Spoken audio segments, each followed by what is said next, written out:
Hello guys, magandang umaga po sa inyo ulit. Nandito tayo para linisin na natin itong ating sariwang tanigi, ano? Yan po, ano, sariwa, meron pa siyang hasang. Sariwan-sariwa, linisin natin at napakalaki nitong tanigi na to. Tanggalan po natin siya ng palikpik. Tigas.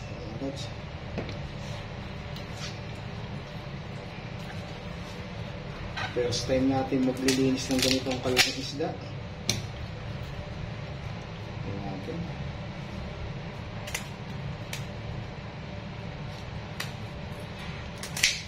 Ayan. Malinis siya. Then postahin natin mga lods. Napakalaki nitong isda na to. Hindi ko alam kung kakayanin na mahiwa ito ng ating gamit na kutsilyo dito.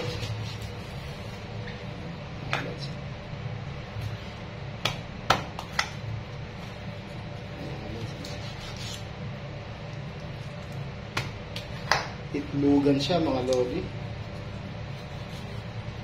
Itlugan ng ating tanigi.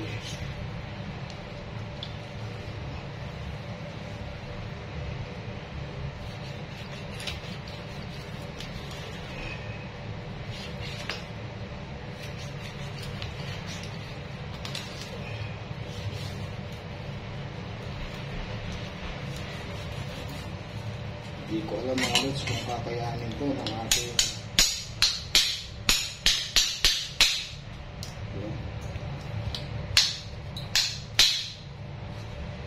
napakalaki po.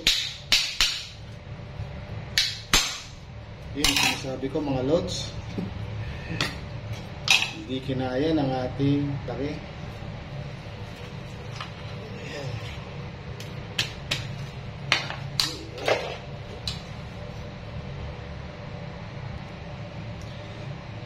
Dito nyo mga lods, sa laki nitong tanigi na to, bumigay ang ating stainless na isang kutsilyo. So gamitan natin itong isa.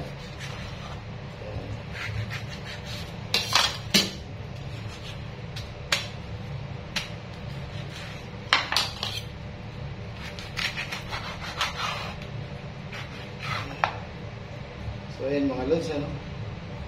May itlog pa siya. Itlog. Lugan.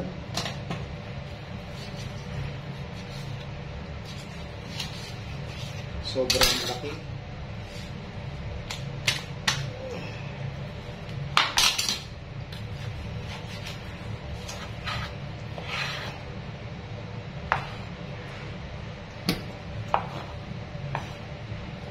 Kahit pa paano mga lods, naposta natin siya. Di lang perfect dahil wala tayong matalas na kutsilyo.